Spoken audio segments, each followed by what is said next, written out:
Hey everyone, and welcome to today's deep dive. We are going to be looking at something that doesn't get talked about nearly enough, and that is perimenopause and depression.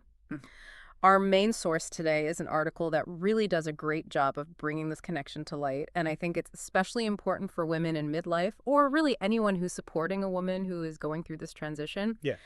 I will give a little content warning. We are going to be talking about a suicide attempt today. So if that is a sensitive topic for you, maybe skip this one. Yeah. But for everyone else, stick around because this is a conversation we really need to be having. Yeah, and it's so interesting because it's a natural phase of life. Right.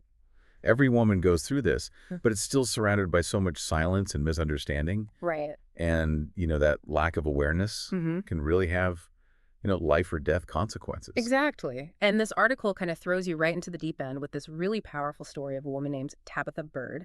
At 47, she attempts suicide and only later realizes that it was tied to perimenopause. And I think it's important to highlight that this wasn't just, feeling a little bit down or sad. This was a full-blown crisis. Absolutely. And, her story, while tragic, is far from unique. Studies estimate that a huge percentage of women, something like 45 to 68%, experience depression during perimenopause. And if you've had, depression before, like postpartum or even severe PMS, perimenopause can almost be like hitting the replay button. Oh, wow. Only this time it's on fast forward and the volume's cranked up. Okay, so, we all know about those mood swings that can happen before our period, right? But are you saying that perimenopause is like a whole different ball game? I would say PMS is like a little ripple in the pond, while perimenopause is like a tsunami. It's not just more intense, it can last for years. Oh, gosh. And the main culprit behind those waves of emotion, estrogen. Okay. It's fluctuating like crazy during this time, and that can really mess with our brains. I have to admit, when we start talking about hormones and brains, I kind of zone out. What? Can you break this down a little bit? What's estrogen actually doing up there? Well, so think of estrogen as kind of a guardian angel for your brain. It helps keep your emotions balanced, and it also boosts serotonin, which is that feel-good chemical. But as estrogen levels, they swing wildly during perimenopause. It's like losing that protection. Yeah. I remember that article mentioned something about the amygdala, right? The part of the brain that deals with fear. Yes. What's the connection there? So imagine estrogen as the volume knob on your brain's fear center, which is the amygdala. When estrogen is stable, the volume's at a reasonable level. But during perimenopause, that knob gets a little bit wonky. Oh, okay. And suddenly, every little worry or negative thought is blasting at full volume. So that explains why women with a history of depression seem to have an even harder time during perimenopause. Exactly. It's like they're starting the race with a handicap. Right. They already have a sensitivity to these hormonal shifts, and then perimenopause just throws fuel on the fire. But wait, if I'm reading this article correctly, it's saying that estrogen isn't the only thing to blame here? You're catching on quickly. It's not just a biological story. It's a social one, too. Perimenopause often hits at a time when women are juggling so many things. Work, family, maybe even aging parents. It's a pressure cooker of stress. So it sounds like doctors need to be looking at the whole picture here, not just prescribing antidepressants and calling it a day. Absolutely. Perimenopausal depression is not just a chemical imbalance. Yeah. It's this complex interplay of biology, psychology, and social factors. You really have to treat the whole person, not just the symptoms. It's not just about, individual women advocating for themselves. It's about demanding better care for all women who are going through this. 100%. Yeah. We need more healthcare providers who are educated about perimenopause and really its full impact on mental health, not just, brushing it off as women's troubles. This has been so eye-opening, and we've only just scratched the surface here. But before we jump into solutions, you mentioned some surprising things about estrogen therapy. Yes. I always thought that was really controversial. Didn't it used to be? Oh, yeah. Hormone therapy has a complicated past. But things have changed a lot in recent years. Okay. And that's actually a perfect segue into part 2 of our deep dive, where we'll really unpack, the myths and the realities of this potentially life-changing treatment option. Okay. I am ready. Let's get into it. So you were saying that hormone therapy has kind of a complicated past. It's like hormone therapy got stuck with this 80s hair metal band reputation. Okay. Like loud and wild and maybe a little bit dangerous. But just like musical tastes change, so does science. I like that. Okay, so break it down for me. What's the truth about hormone therapy?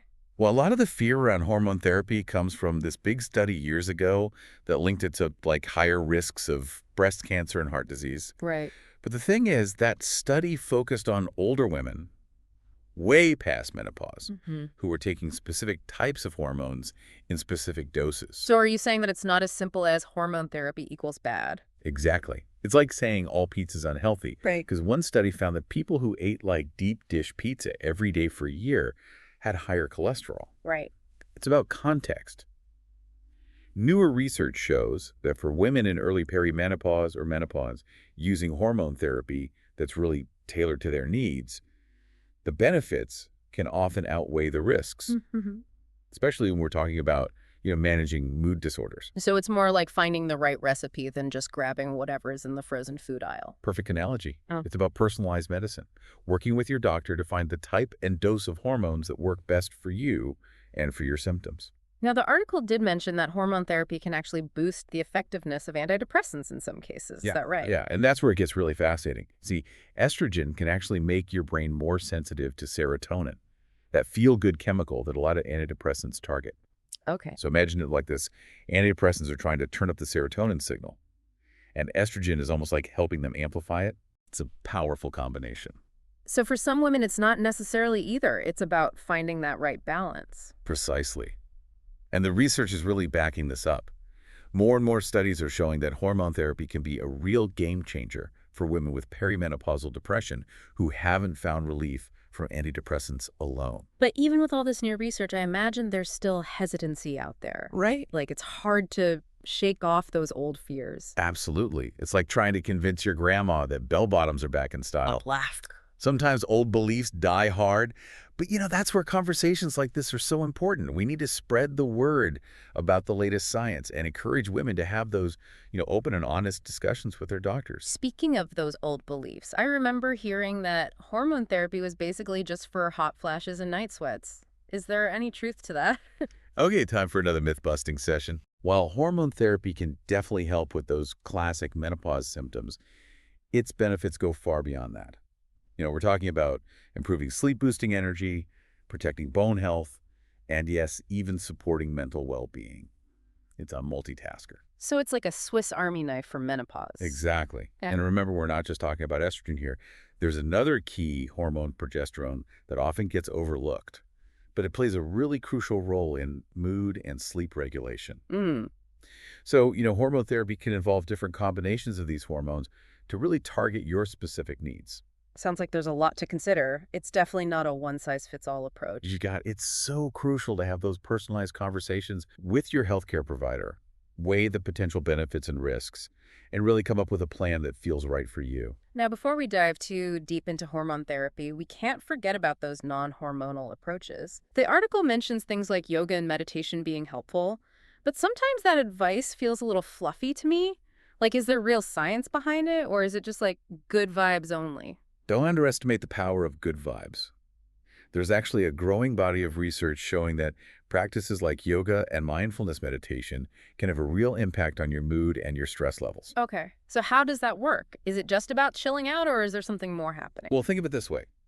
Perimenopause can feel like a roller coaster of emotions. Yeah. Right? And yoga and meditation are like learning to surf those waves instead of getting wiped out.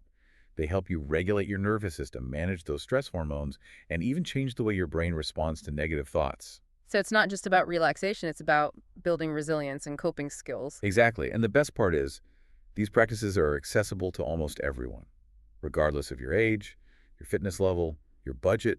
Plus, they come with a whole host of other benefits like, improved sleep, increased flexibility, and a greater sense of well-being. I have to admit, I'm starting to see the appeal here. It's like adding another tool to your menopause toolkit. Exactly. And remember, just like with hormone therapy, finding the right approach is key. Maybe yoga works wonders for you while your best friend swears by meditation. It's all about experimenting and finding what helps you feel your best. We've covered a lot of ground here. The science of estrogen, the myths and the realities of hormone therapy, and the power of those non-hormonal approaches. Yeah. But before we wrap up this part 2, I want to circle back to Tabitha's story. Where did her journey lead her after that initial crisis? That's a great question, and it leads us to a really important point. Tabitha's experience wasn't just about surviving, it was about thriving. Through a combination of therapy, lifestyle changes, and advocating for her own health, she really found her way back to a place of strength and resilience. And that's the message we want to leave you with. There is hope, there are solutions, and you don't have to go through this alone. That's a powerful message, but I have to ask, what about the women who don't have access to these resources? The ones who can't afford therapy or who live in communities where menopause is still a taboo topic? You're hitting on such a crucial issue here. Access to care is not equal, and that's something we need to address head on. Right. And that's exactly what we'll be exploring in part 3 of our deep dive. We'll be talking about the systemic challenges, the disparities in healthcare, and what we can all do to advocate for change. I am fired up and ready to go. Let's take a quick break and we'll be right back with the final part of our deep dive into perimenopausal depression. Okay, so we're back for this final part of our deep dive into perimenopausal depression. And we're really getting into some, I think, important but maybe difficult territory now. Yeah. Talking about those systemic barriers and the disparities that can make this whole journey so much harder for so many women. You know, we can talk all day about, individual coping strategies and really empowering women to advocate for themselves. But if the system itself is kind of rigged against them, it's like trying to run a marathon with ankle weights. Yeah. So what are some of the biggest hurdles that women face when they're trying to get the care that they need during this time? Well, one of the most glaring issues is this lack of education and awareness among healthcare providers. I mean, so many doctors still dismiss perimenopausal symptoms as, just normal aging or it's just stress. And they fail to recognize the very real and serious impact that these hormonal shifts can have on mental health. It's like that old saying, right? If you hear hoofbeats, think horses, not zebras. Exactly. Doctors are trained to look for the most common explanations, and oftentimes perimenopause just isn't on their radar. And even when women do manage to get a diagnosis, there's often this real lack of access to specialized care. Finding a doctor who's truly knowledgeable about menopause and all of its complexities can feel like searching for a unicorn. And that's assuming that you even have health insurance to begin with? Right. What about the women who are uninsured or underinsured? And that's where the disparities become even more stark. Women of color, low-income women, and those who are living in rural areas are disproportionately affected by these barriers. They're less likely to have access to quality health care, less likely to be diagnosed accurately, and less likely to receive the full range of treatment options. So it sounds like we're talking about a systemic problem here that goes way beyond individual choices or behaviors. 100%. It's about addressing those, deep-rooted inequities in our healthcare system that really leave certain groups of women behind. And this isn't just about, access to medical care either. It's also about that social stigma that still surrounds menopause, which can really make women feel ashamed to even speak up or to seek help. So it's like a double whammy. You're struggling with these really intense physical and emotional changes, but then you're also facing this judgment and this shame from society. Exactly. And, that silence can be incredibly isolating and damaging. It can prevent women from seeking help, make them feel like they're totally alone, and it can even lead to, more serious mental health consequences. But I really don't want to believe that it's all doom and gloom here. There must be things that we can do to kind of push for change. Absolutely. We are not powerless. And this is where I think that collective action comes in. We need to be loud, we need to be persistent, and we really need to demand better. So where do we even start? What can we actually do to make a difference? Well, for starters, we need to keep talking about it. Break the silence.